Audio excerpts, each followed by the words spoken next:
the headwinds impacting the travel, youth, and sports industry. Please welcome to the stage Tom Farrey, Erik Bakich, and CJ Stewart.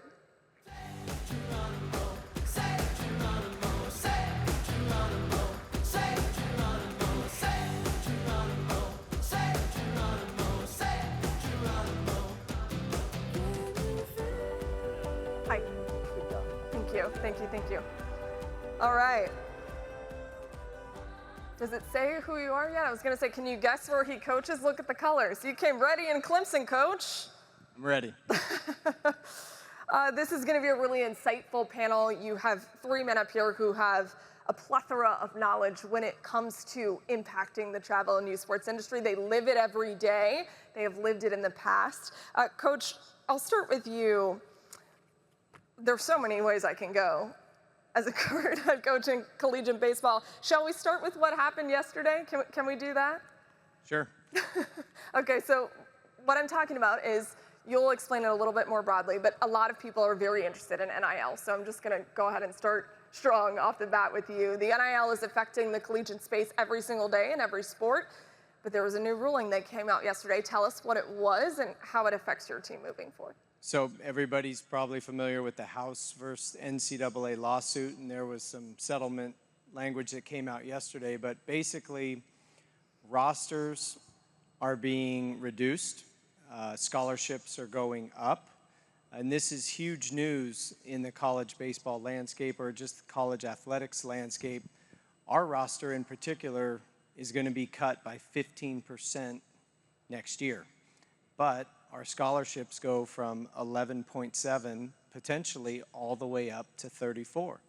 And same thing with football. Football's roster now 105. Every sport is affected, men, women. So this is huge news in the college baseball world, in the college athletics world. But if you connect some dots beyond that, and recruiting is already really hard, getting recruited is already really hard, and then what's driving some of the irrational spend and some of the irrational behaviors of parents like myself. For example, we have a 15-year-old who was supposed to play a tournament in Jupiter, Florida, and my wife and I had a legitimate conversation a few days ago of how we're going to get to Florida through a hurricane if this tournament's going to be played. And then we looked at each other like, we're part of the problem. This is nuts. But these roster spots are so highly coveted, and now they just got harder to get. You talk a little bit about how the NIL is changing the landscape of college coaching, but it goes far beyond that, and especially as a collegiate coach, it starts at the youth baseball level, and then when they're in high school as well, travel ball. So how does that dictate the way that you operate as a collegiate baseball coach? Yeah, so I've been a huge proponent of NIL in the college baseball world, because have historically been an equivalency sport. And historically, that means that playing college baseball is synonymous with taking out student loan debt. So NIL was used to subsidize paying for school. So it wasn't pay for play, it was pay for school. So we've been trying to get as creative as possible to help our players earn NIL dollars to cover their costs. And that's really all it was, is to cover their costs.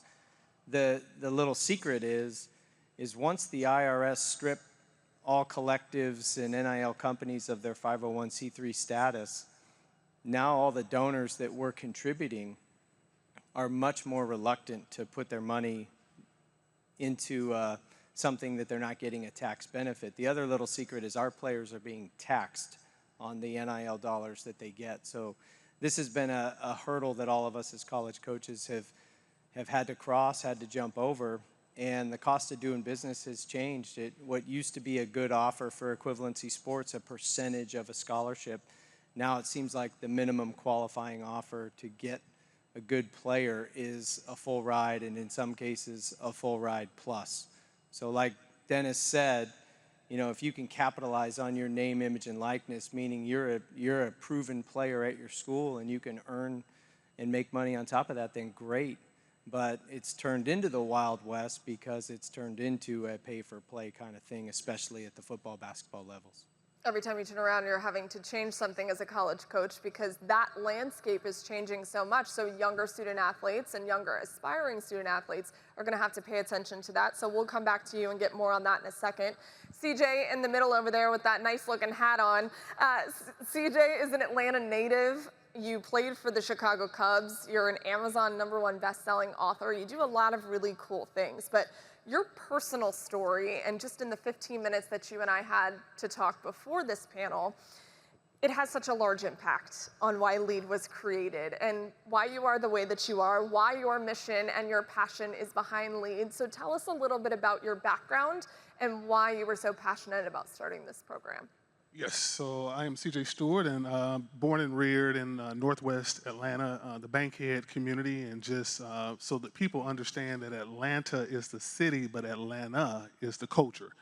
And so then when we started thinking about the Bankhead community, which is poverty-stricken then and still is now, even Atlanta today, if you're born into poverty, you have a 4% chance of making it out. And Atlanta is #1 for income inequality based on race in America. And so now when we start thinking about me being a kid in 1976, having two very young parents, struggling with social capital and financial capital, I fell in love with baseball at 8 years old.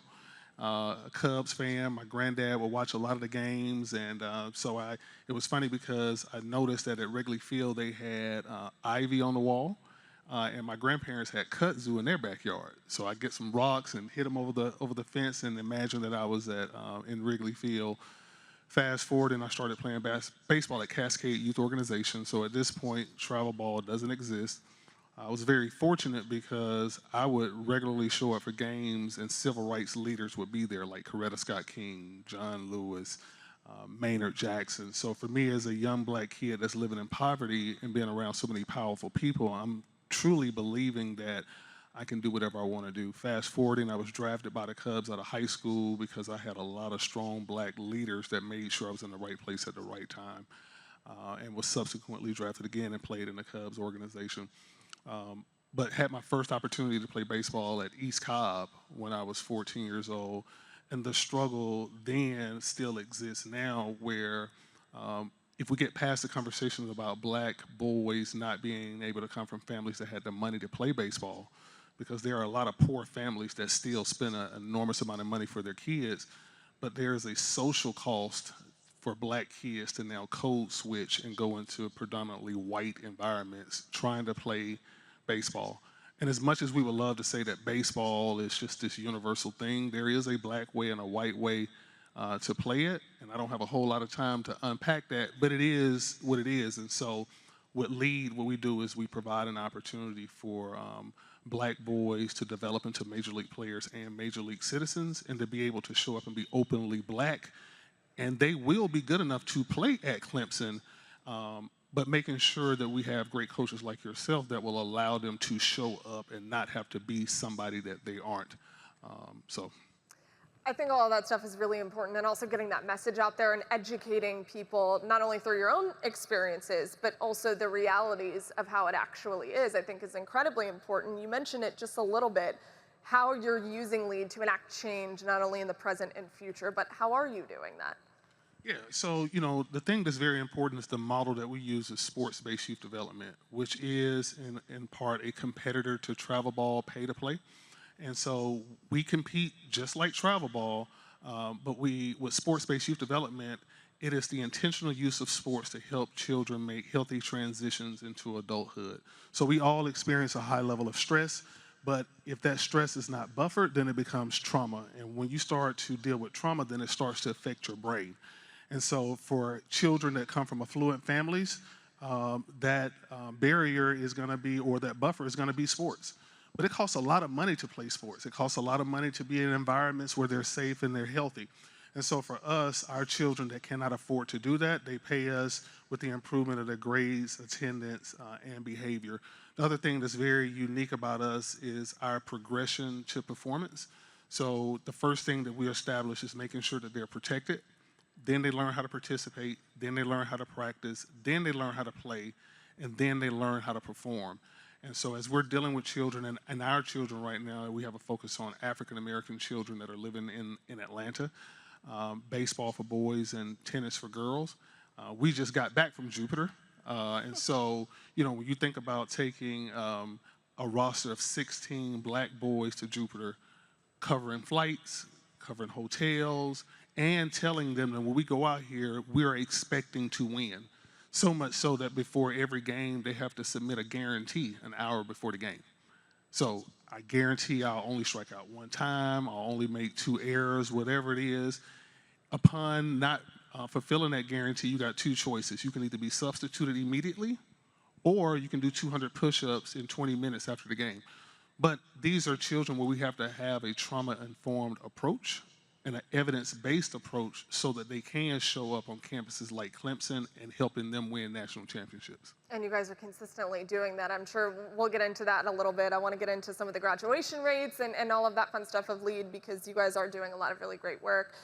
Tom over there on my far side, Tom is the founder of the Sports and Society program at the Aspen Institute. You jumped over to the Aspen Institute after spending many, many years at ESPN, and you're also a part of Project Play. So I want to talk about Project Play, its inception. Tell me where it came from and the driving force behind it.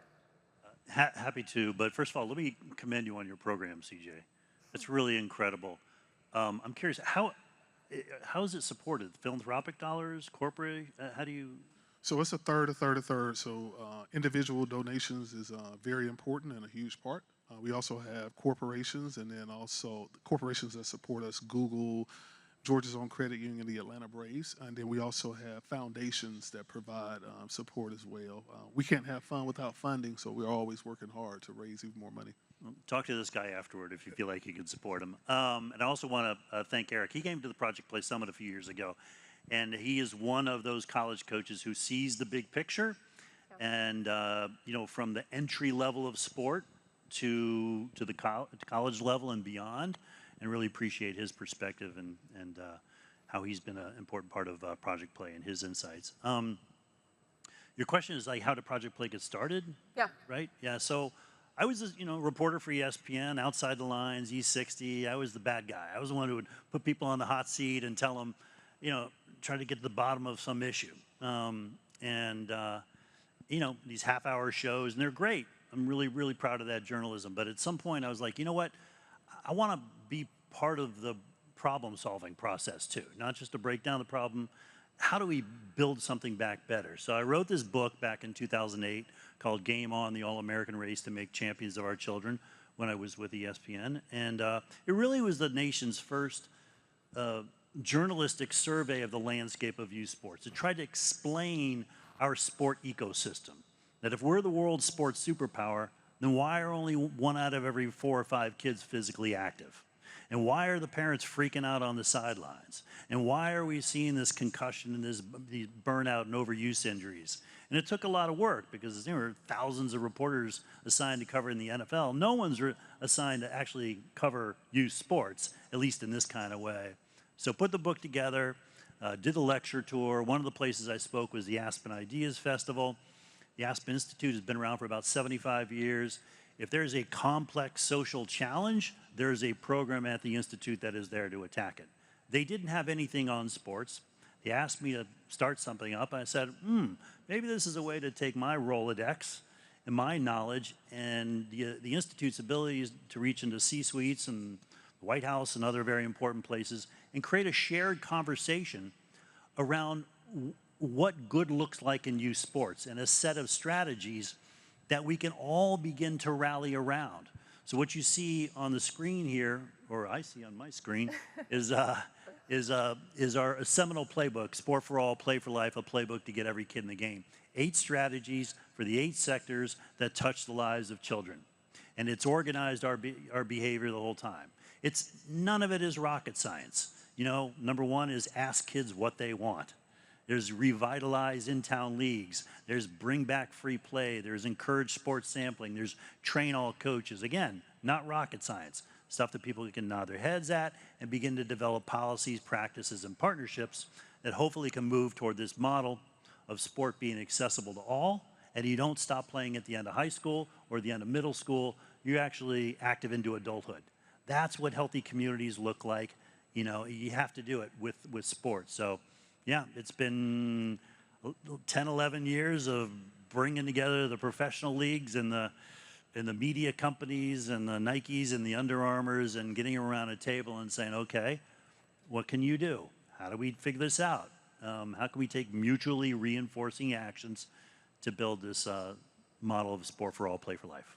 You brought up something that I'm actually going to talk to each one of you about, and that I know each one of you is passionate about speaking about. It's accessibility to sports. It's not universal for everyone when it comes to the accessibility of sports at a young age. And you just touched on it a little while ago, but also you were on a You Think Sports podcast with Greg Olson, not to tie everything in here, talking about accessibility and what it looks like at a young age. How have you seen that grow, and where do you feel like it can go over the last couple of years?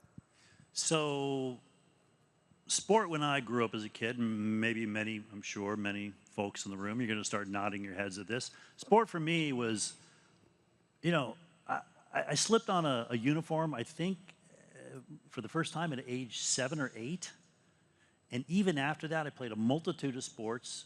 But most of my sports activity was pickup play. Hopping on my bike, going 4 blocks away, making up games with my friends, coming back at when the sun goes down, no parents watching. And it was an experience that I owned. I owned my youth sports experience. And that's what powers me today. I play beach volleyball 3 days a week in San Clemente, California. I love it. I love my body in motion. And that would not have happened if I didn't sort of own my experience early on. What's happened over the past 25 years or so has sort of been the commercialization. I wouldn't even call it the professionalization. It's the commercialization of the youth sport experience. There's been a lot of entrepreneurial activity, which is great. I mean, look at facilities like this. This shows what Americans can do when they understand a market opportunity and go hard at it. And a lot of the activity is good, but from a very early age now, kids are in uniforms like 3, 4, 5 years old. The travel teams are created when they're 7 and 8 years old, and when that happens, we begin to structurally push aside the kids from the low-income homes who can't afford the youth sports arms race, and then we end up heaping all this pressure, high doses of sport on the kids who are left, and that's where you get the overuse injuries. That's where you get the burnout. That's where you get 3 concussions by high school, and they can't play football anymore. So, that's what's happened. It's been driven in part by the chase for the athletic scholarship. Back in the early 90s, there were about $250 million a year in athletic aid that were distributed by D1 and D2 schools. Today, that's closer to $4 billion. Now, I'm curious to see how this, the recent news is going to change things. But this has been driven by the idea of parents that, maybe my kid can get a scholarship, or maybe they can get into a selective university, because they're being recruited by a coach. And it's going to be fascinating to see, with fewer roster spots, how the value proposition changes. Coach, I want to piggyback off of you for a second when it comes to accessibility. You talked a little bit about it on our call, just in the way that you grew up and what it looked like for you as a kid, and now what it looks like being able to have access to all these different sports. As a college coach now, how do you navigate that? Because not everyone has the same opportunity when it comes to playing sports right now. Yeah, different sports have different barrier to entries. In baseball, certainly with just the cost of stuff, the glove, a bat, the $300 a piece, that's going to have a natural barrier. But everyone on our roster, at least the ones, and the ones we recruit, they were multi-sport athletes as kids. They did not sports specialize prior to high school. And it's so important. It's something we could talk all day about this, about being an athlete first and then sports specializing later. And there's so many benefits that come to sports sampling and, being a part of the Aspen Institute's Project Play Summit, the Don't Retire Kids slogan. I was fascinated to learn that the average age of retirement in the United States is age 11. And that just seems insane to me. And when you know that the best athletes that go on to play pro and go on to play college were athletes first, it just doesn't make sense to ask these kids to sports specialize at a young age. They get coached by different coaches and maybe find ways to unlock their bodies. They can improvise and use different muscle groups like was mentioned earlier, but they're also expanding their network of friends. There's so many things when we ask our players, why did your 10-year-old self play? It's because they loved the sport and they loved having fun with their friends, and it has to be able to reconnect to that in order to fuel performance at our level. They weren't thinking about all the things they get now by playing well, or the things the adults tell them that they get. So much value in sports sampling, creating athleticism first. You see a lot of young kids get coached for accuracy at a young age, and it just makes them slower. Their bodies move slower. The extent of my coaching with my kids up until they were like 12 is just, swing as hard as you can, run as fast as you can, jump as high as you can, throw it as hard, let their bodies self-organize. And being able to do that through a multitude of sports creates a better athlete, which then carries them down the road. You hit a couple of different things that we wanted to talk about, which is great. So another thing that I wanted to ask you about was the portal, because you and I had talked about it a little bit. It's a big disruptor to college sports. It can be a key component into how you build a roster. You're experiencing that as we speak. But what do you see the trend when it comes to the transfer portal? Because there are aspiring collegiate athletes who possibly could use it at some point. So how does it affect the younger kids, and then up until we get to college and you're constructing rosters in different ways now? Sure. So college coaches, we trust our eyes the most. We trust the data the least. I get hundreds of emails. College coaches get hundreds of emails. Hi, my name is, and these are my stats, and it's an auto delete because I don't know the competition level. I don't know who recorded those stats, and it's just, when we go to the portal and the transfer portal has exploded, we know their competition level. We know the reliability of the metrics in their data. So we trust it. And so as these roster spots shrink, we navigate as college coaches towards the older guy with the proven credentials. And so if I'm a high school kid right now, that makes me as a high school player and a parent very nervous, knowing roster spots are going down and college coaches are gravitating towards proven older players. So the reliable data becomes something that is extremely valuable. And Mark mentioned the Curve Test Center earlier, and that's a place where you can get third-party certified data, so a college coach like me can go and look at the data from a test center and know that it's trusted. And for kids and the parents who are spending all this money, instead of always going to the next tournament or showcase, actually being able to test, retest, and measure progress to know what's actually needed. What's the smart spend? Is it another tournament or showcase? Or do you need to work on your speed or your strength or whatever? Hearing it from the source, I think, is really important for a lot of these parents out here who have student athletes getting ready to embark on the collegiate journey, hopefully getting to embark on the collegiate journey. So there's a lot of change happening in real time as we try to navigate that. CJ, on L.E.A.D's website, you talk about the 3 curveballs, and you talk about it to a lot of people that you meet as well. These are the 3 curveballs that can threaten a child's success: crime, poverty, and racism. How do you believe that these things play a role in impacting the youth and sports industry? Well, specifically, as we're serving children within our year-round program, we have an elementary school rookie league, and also a middle school league, and the vast majority of our students from Atlanta Public Schools are living at and below the poverty level. For our ambassador team, which is our performance team, we go more Atlanta Metro, and only a small percentage of those children, specifically because of where they're living, are not living at the poverty level, but it is an opportunity for our program participants to matriculate from elementary to middle to high school. But they are all experiencing levels of racism. And so when we talk about racism, we're talking about structural design that creates a level of benefit to one race versus another. And so when we do this, we're not appearing to be vindictive, but when we start looking at the fact that when I was born in 1976, about 18% of Major League Baseball players were black. And then we look today, it's less than 6%. And then at the college level, I'm sure it's under 5% now. So that's not a situation oftentimes where it's, I don't want this kid because he's black. But I'm just saying, for me, if I were a white coach and I'm going out and I'm looking for players, I'm probably going to find players that are a lot like me. All things created as far as talent and so on and so forth, That may not be the situation for you, Coach, but in my conversations with several white coaches, a lot of them would prefer to recruit kids that are a lot like them. And so with that being said, we have that decline. So now with us, with LEAD, when we start talking about having the curve system, because of the fundraising under the leadership of my wife, Kelly, who's our CEO, we can actually bring black boys in there to take advantage of that. I'm sitting on a panel with you, so now we've gone to curve. I get your cell phone number, I call you, so now they're gonna get the benefit of the doubt, respect, and trust. So that context is taken care of, and now their play on the field, that content is important. And so the differential advantage that we have with LEAD as we fight racism, we're talking about influence, we're talking about affluence, but we're also talking about advocacy. And so shout out to Mark O'Brien as well, just for even giving me the opportunity to be here. I met him about 3 weeks ago, and he came over to our training facility in the West End, and one of the things that I said is, I have a problem, and you can be a solution.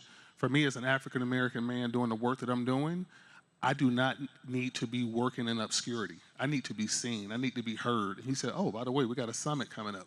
So that's how we fight racism, where it is, again, not trying to be demeaning towards anybody, but there's a level of prejudice that counts our boys out. We scout out to count it out, and we want to make sure that they have everything that they need so that they can be in the best positions to be in the right place at the right time. Just to give you a little bit of insight to LEAD and the numbers, if I may, 100% high school graduation rate of your boys, and young ladies, because there's tennis in there as well, 93% college enrollment, 90% receive college scholarships. So you're doing something right, my friend. You know, in your opinion, what's the biggest hurdle that the industry is currently facing when it comes to travel and youth sports? You've mentioned so many of them already, but what do you feel like is at the forefront of that?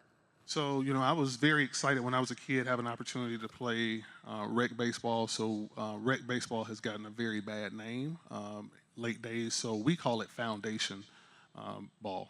And so when you think about a 3-story house, that bottom level of the house, which is considered by rec ball as we call it foundation. That's where children get an opportunity to develop a feel for the game, the fundamentals, and then have fun in that order. And so they stay on that level. They matriculate to the all-star level as they start to overcome their fears.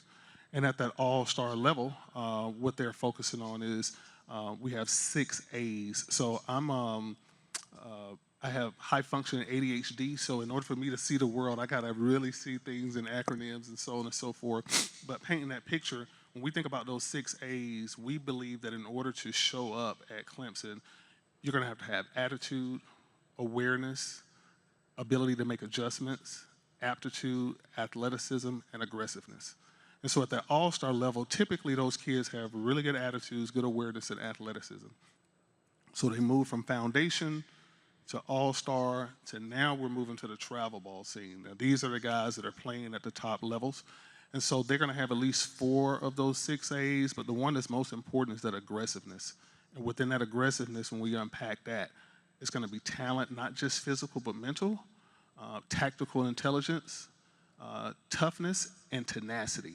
And so when we start thinking about that, unfortunately, black children that are living in poverty, many of them because foundation and rec ball don't exist, in order to play, they got to jump right into travel ball, facing kids with tactical intelligence, facing kids with lots of experience in the game. So within LEAD, our framework, which is based here in Atlanta, but we're now launching in November, December this year, a coaching certification that's going to allow us to be more global. We're going to be training a lot of coaches, not just black. Even when I think about children that I've coached from the Japanese culture, one of the things that I had to learn right away is I had to allow the children to bow down to me, because in Japan, that's how they respect their coaches and give them high reverence.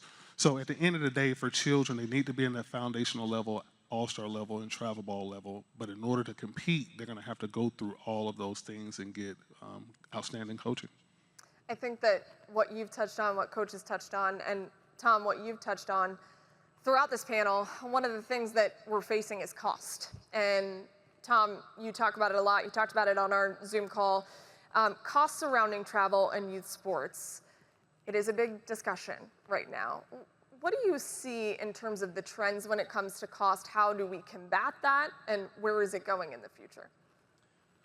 Well, I mean, the rec leagues are essential.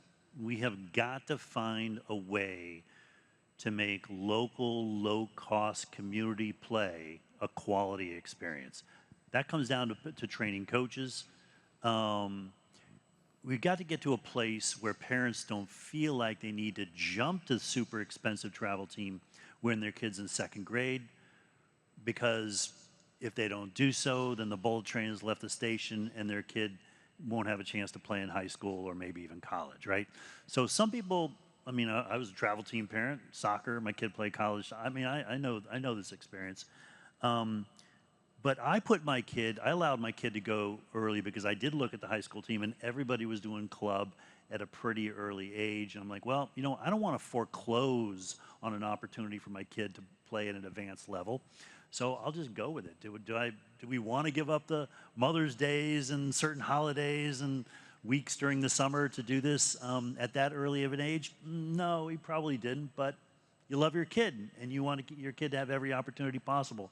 So I think the answer there is just to create more viable local low-cost experiences. How can we reinvest in the idea of kids playing nearby with classmates under the care of coaches who look out for their interests, but can also teach the game, who can teach a first touch in soccer, who know how to organize a practice, and maybe give parents the confidence to keep their kid in that local league for another year or maybe 2 years. And if that happens, the base of kids will grow and the travel team industry will benefit. You will actually have more kids, more tournaments, more teams as kids move into the teenage years.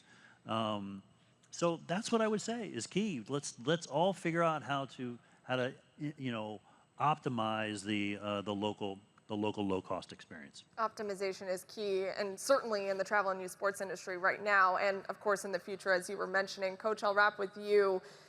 We have an opportunity here where we have a collegiate head baseball coach in the building who can speak to some of these younger students who aspire to do that. And it is, again, I've said it so many times today, an ever-changing world and landscape. So what would your biggest piece of advice be to a travel or youth baseball player in the world of stats overload, as you had mentioned earlier, rankings, NIL, transfer portal, and performance?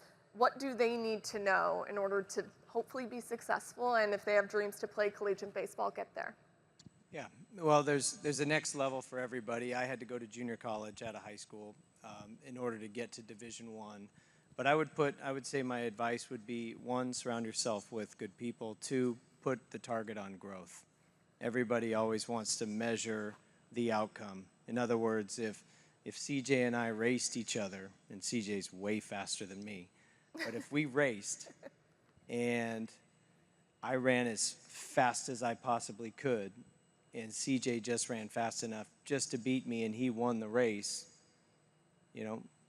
well, the target shouldn't be on the outcome of the race. It should be on the effort and how hard you competed. And, then when you run again, whether you won or lost the race is, are you making improvements to your time, right? And so many kids just want to put the target on the result.